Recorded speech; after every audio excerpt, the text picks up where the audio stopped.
This is Newsmax TV. I'm Ashley Martella. Are Democrats in panic mode? Time Magazine's Mark Halperin sees it that way. Here to discuss that and other matters with us now is Newsmax contributor Dick Morris. Hey, Dick. Hey, good to be here.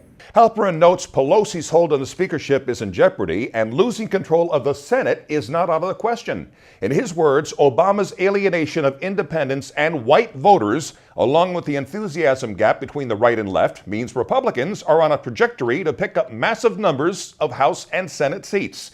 Dick, is Halperin correct about the alienation of white voters? And if true, how significant is that? He's right about everything he wrote.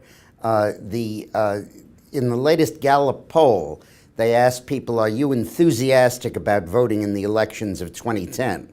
And 51% of the Republicans said they were very enthusiastic, and only 28% of the Democrats did. Everything hinges on turnout in off-year elections, and the Democrats are sagging.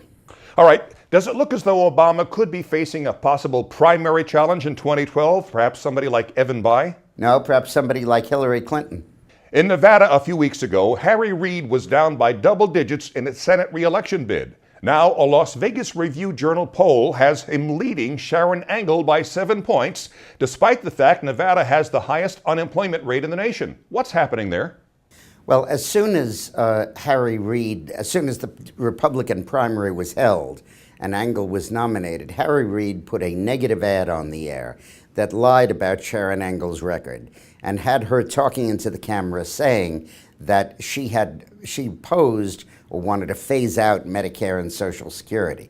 And he put $1 million behind that lie. The truth is, she said she wanted to keep it. She just wanted to stop the Democrats from being able to raid the lockbox and use it to fund their deficits. So there's a reply ad that has just gone on the air about a week ago, and it's just really beginning to run now. And the AmericansForNewLeadership.org has raised $300,000 to run that ad and needs additional money. With that money, we will show people that it's a total lie that Reid is spreading. So please send a check to AmericansForNewLeadership.org. Sharron Angle can and will win this race, but we have to rebut Harry Reid's lie. California, the U.S. Senate race. Incumbent Barbara Boxer up by 3 over Carly Fiorina in a Real Clear Politics average, although Rasmussen has Boxer up by 7. Is that a real horse race there, Dick? And do you think Carly will pull off an upset? Yeah, Boxer is always under 50, and all the undecided always goes against the incumbent. So when you have Boxer leading Fiorini by, say, 47-43, she's really trailing 53-47. And with all of these poll numbers, you're asking people who say they're likely voters. But the enthusiasm gap that we just talked about means that more Republicans are going to vote than Democrats. So don't live or die by a few points in these poll numbers. Florida Senate race. Charlie Crist up by 5 over Republican Marco Rubio. What are the dynamics of that race? And do you see a situation where supporters of Democrat Kindred Meek, seeing the handwriting on the wall, will vote for Crist just to make sure Rubio doesn't get in? Yeah, I think that's going to happen. I think that the Democrats en masse are going to shift to Crist. It also is possible Meek loses that primary and is not the nominee. But I think that what's going to happen then is a reaction will ensue. Democrats will shift to Crist, and then Republicans will shift from Crist to Rubio. Because as Republicans realize that Crist is not the Republican governor they've known for 2 decades as AG and as governor, but instead is now a front for Barack Obama, they're going to jump ship and go to Mark Rubio. So I think you're looking at a chain reaction here, and I think Rubio is going to win. Pennsylvania Senate race. Republican Pat Toomey v. Democrat Joe Sestak. Very tight, very blue state of late. Where do you see this one headed? I think that Sestak is not going to win. I think Toomey is going to win. And I think that you're looking there at a state that is really a swing state, but I think it's going to tip decisively in the favor of the Republicans.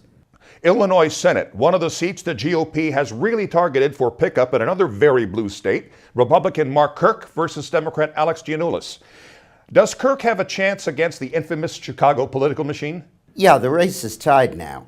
And I think in all of these polls, you're looking at a little bit of an Obama bounce because of the oil spill and because of his passage of the financial regulation bill. But it's minor and it's short-lived. I believe that Kirk will defeat Giannoulis particularly as the details of the Janulius scandal, in which his family-owned bank was closed by the FDIC about 7 weeks ago for making $32 million of loans to mobsters that they knew were mobsters. You've heard of the Witness Protection Program. This is the Mobster Protection Program. As that becomes known, I think the bottom will fall out of Janulius' support. Another open Senate seat in Ohio, Democrat Lee Fisher versus Republican Rob Portman. Dead heat prediction there. Well, I hate to be monotonous, but I think the Republicans are going to win all these races. I think that the enthusiasm gap, the party trend, I think that Portman's going to win. And I think Kasich's going to win the governor's race there, another Republican. In the Connecticut Senate race, voters were about to run Chris Dodd out of town on a rail, which is why he dropped out, but fellow Democrat Richard Blumenthal still holds a commanding lead over 3 potential Republican challengers. Dick, is Blumenthal a lock? And if so, what does that do to the GOP chances of taking back the Senate? Well, now we finally come to a state where I think the Democrats are likely to win. I think Blumenthal is likely to be elected, but you don't know. There are 3 or 4 seats that are likely Democratic seats in the Senate that could come into play as Election Day nears, and this tidal wave that I think is building for the Republicans crests. You have Connecticut, Maryland. I think Mikulski can't take her seat for granted. I think Ron Wyden in Oregon could come into a tough race. And I think Kristen Gillibrand in New York, once the Republicans stop killing each other and select a candidate, could be in serious trouble. Joe Biden predicting Democrats are going to shock the heck out of everybody. What do you say to that? They are, by their losses. Okay. Dick Morris, as always, we appreciate your insight and predictions. Thank you. And thank you for watching Newsmax TV.